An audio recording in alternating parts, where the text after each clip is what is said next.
नागरिकता संशोधन कानून के नियम हो गए हैं जारी। जानिए ये कैसे हो रहा है लागू और क्या पड़ेगा इसका असर। केंद्र सरकार ने नागरिकता संशोधन अधिनियम यानी CAA के नियम का नोटिफिकेशन जारी कर दिया है। इसी के साथ ही ये कानून अब देश में लागू हो गया है। हम बताएंगे ये कानून क्या है और इसका मुसलमानों पर क्या असर पड़ेगा और बाकी देश के नागरिकों पर इसका क्या असर होगा। इस कानून पर बरेली से लेकर लखनऊ तक के मुसलमानों की क्या प्रतिक्रिया है ये भी हम बताएंगे। बस आप देखते रहिए वॉइस ऑफ इंडिया। और अगर आपने अभी तक मेरे चैनल को सब्सक्राइब नहीं किया है तो प्लीज़ इसे सब्सक्राइब कर लीजिए। जय हिंद दर्शकों, संवाददाता मुशीरुल्लाह के साथ मैं हूं ज़ैदुल्लाह और आप देख रहे हैं वॉइस ऑफ इंडिया। नागरिकता संशोधन अधिनियम यानी CAA के नियम जारी कर दिए गए हैं। इस कानून के तहत 31 दिसंबर 2014 से पहले पाकिस्तान, बांग्लादेश, अफगानिस्तान से भारत में आए हुए हिंदू, सिख, बौद्ध, जैन, पारसी और ईसाई समुदाय को नागरिकता दी जाएगी। इस कानून में पड़ोसी देश से शरण के लिए भारत आए हिंदू, जैन, बौद्ध, सिख, पारसी और ईसाई समुदाय के लोगों को भारतीय नागरिकता देने का प्रावधान किया गया है। इस कानून के मुताबिक 31 दिसंबर 2014 को या उससे पहले भारत में प्रवेश कर चुके अफगानिस्तान, बांग्लादेश और पाकिस्तान के हिंदू, सिख, जैन, पारसी और ईसाई समुदाय के लोगों को नागरिकता मिल सकेगी। नागरिकता संशोधन कानून 2019 के लागू होने से पहले किसी भी व्यक्ति को भारत की नागरिकता लेने के लिए कम से कम 11 साल भारत में रहना अनिवार्य था, लेकिन अब पड़ोसी देश के अल्पसंख्यकों के लिए ये समय अवधि 11 साल से घटाकर 6 साल कर दी गई है। अब से पहले यानी ये जो कानून लागू हुआ है, इस कानून के लागू होने से पहले भारत में अवैध तरीके से दाखिल होने वाले लोगों को नागरिकता नहीं दी जाती थी। हाँ, उन्हें वापस या तो उनके देश भेज दिया जाता था या हिरासत में रखा जाता था। यदि कोई अवैध तरीके से भारत में घुसा है तो उसको नागरिकता नहीं मिलती थी। वैध तरीके से आकर अगर 11 साल तक भारत में रुका है तो वो नागरिकता के लिए आवेदन कर सकता था, लेकिन अवैध वाला आवेदन नहीं कर सकता था। लेकिन अब ऐसा नहीं है। ऐसे लोग जो भारत में अवैध तरीके से घुस आए हैं उन लोगों को भारतीय नागरिकता कानून संशोधन 2019 के तहत देखा जाएगा और उनको नागरिकता दी जाएगी। अब सवाल ये उठता है कि अगर कोई व्यक्ति भारत में पाकिस्तान, बांग्लादेश से या पड़ोसी देश से भारत में घुस आया है अवैध तरीके से और वो आवेदन करता है तो उसको नागरिकता दे दी जाएगी। ये कैसे पता चलेगा कि वहाँ का हिंदू, सिख या बौद्ध है? ऐसा भी तो हो सकता है कि वहाँ से कोई मुसलमान भारत में घुसा और कहे कि हम वहाँ के हिंदू हैं, अल्पसंख्यक हैं और यह कानून के तहत नागरिकता मांग ले और यहाँ रह के जासूसी करे। अब देखना है कि इस कानून में आगे क्या है। अब जब भारतीय नागरिकता संशोधन कानून 2019 लागू हो गया है और जो भारत में अवैध तरीके से घुस आए हैं उनको इस कानून के तहत देखा जाएगा।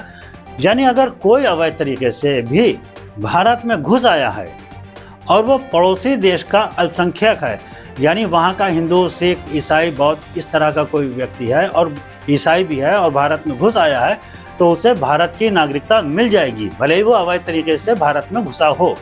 इससे फर्क नहीं पड़ता है कि वो किस तरीके से भारत में आया है। केंद्रीय गृह मंत्री अमित शाह ने इसकी जानकारी देते हुए अपने X प्लेटफॉर्म पर लिखा है, मोदी सरकार ने नागरिकता संशोधन अधिनियम 2024 की अधिसूचना जारी कर दी है।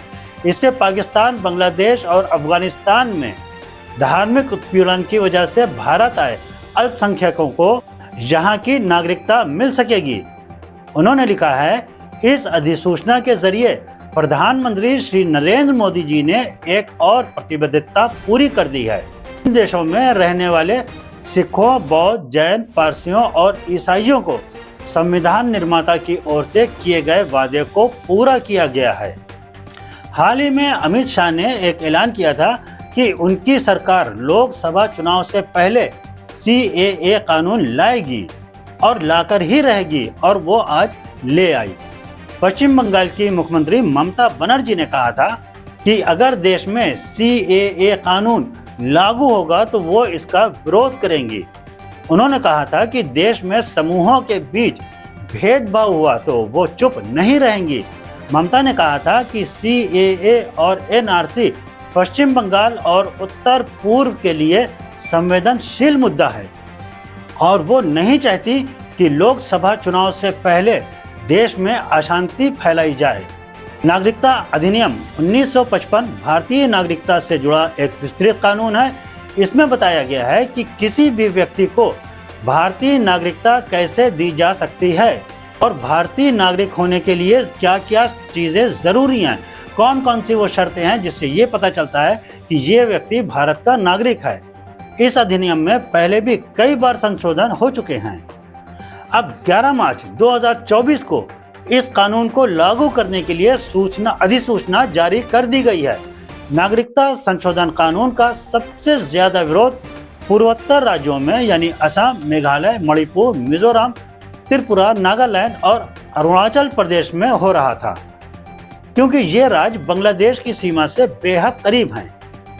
इन राज्यों में इसका विरोध इस बात को लेकर हो रहा था कि यहाँ कथित तौर पर पड़ोसी राज्य बांग्लादेश से मुसलमान और हिंदू दोनों ही बड़ी संख्या में अवैध तरीके से आकर बस गए हैं। मुस्लिम समुदाय में एक डर है कि इस कानून के लागू होने के बाद राष्ट्रीय जनसंख्या रजिस्टर यानी NPR लाया जाएगा, जिससे उनकी नागरिकता को खतरा पैदा होगा।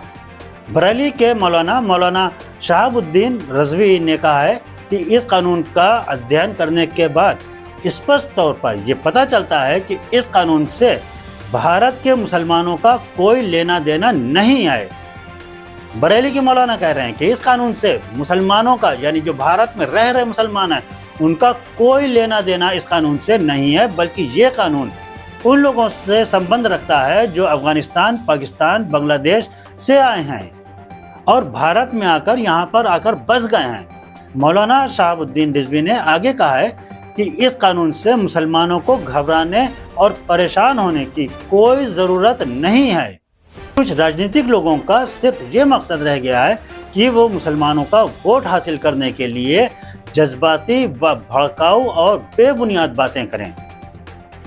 मगर अब सियासी हालात बहुत बदल चुके हैं। मौलाना ने आगे कहा है कि भारत के तमाम मुसलमानों को मशवरा दे रहा हूँ कि हर मुसलमान इस कानून का स्वागत करे।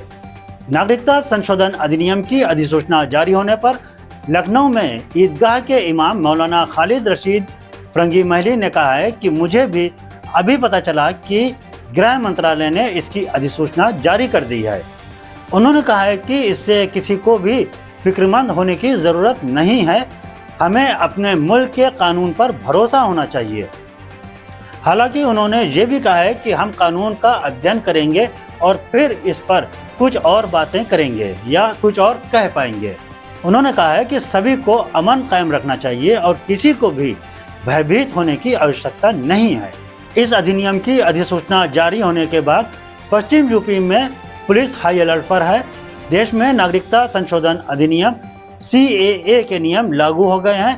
केंद्र सरकार ने सोमवार शाम को नागरिकता संशोधन अधिनियम को लेकर अधिसूचना जारी कर दी है। इसके लिए पोर्टल भी तैयार कर लिया गया है, जिसके जरिए गैर मुस्लिम प्रवासी समुदाय के लोग नागरिकता पाने के लिए आवेदन कर सकते हैं। केंद्रीय गृह मंत्रालय द्वारा इसके लिए पूरी तैयारी कर ली गई है। वहीं CAA को लेकर पश्चिम यूपी में सुरक्षा बढ़ा दी गई है। मेरठ, मुजफ्फरनगर सहित विभिन्न जिलों में पुलिस प्रशासन अलर्ट पर है। संवेदनशील स्थानों पर पैरामिलिट्री फोर्स की भी तैनाती कर दी गई है। हालांकि ऐसा कुछ होने वाला नहीं है, कोई यहाँ पे बवाल होने वाला नहीं है, लेकिन फिर भी इस अधिनियम को लेकर लोगों में भय पहले था, अब भी है, और जब तक इसको पूरी तौर से समझा नहीं जाएगा ये भय बना रहेगा। लेकिन मुस्लिम धर्मगुरुओं ने ये बात साफ तौर से कह दिया है कि इस कानून के लिए किसी भी मुसलमान को भयभीत होने की ज़रूरत नहीं है। ये कानून नागरिकता लेने वाला नहीं बल्कि नागरिकता देने वाला है। कानून पर मुस्लिम धर्मगुरुओं ने अपना बयान दे दिया है कि इससे किसी को डरने की, घबराने की ज़रूरत नहीं है। ये कानून नागरिकता लेने का नहीं बल्कि नागरिकता देने वाला कानून है। तो दर्शकों, आपको हमारी न्यूज़ कैसी लगती है? अगर आपको हमारी न्यूज़ अच्छी लगती है तो प्लीज़ हमारे चैनल को लाइक करें, सब्सक्राइब करें, इससे हमारा हौसला बढ़ता है और हम आपके लिए ज़्यादा अच्छी न्यूज़ लेके आते हैं। अब हमें इजाज़त दीजिए। जय हिंद, जय भारत।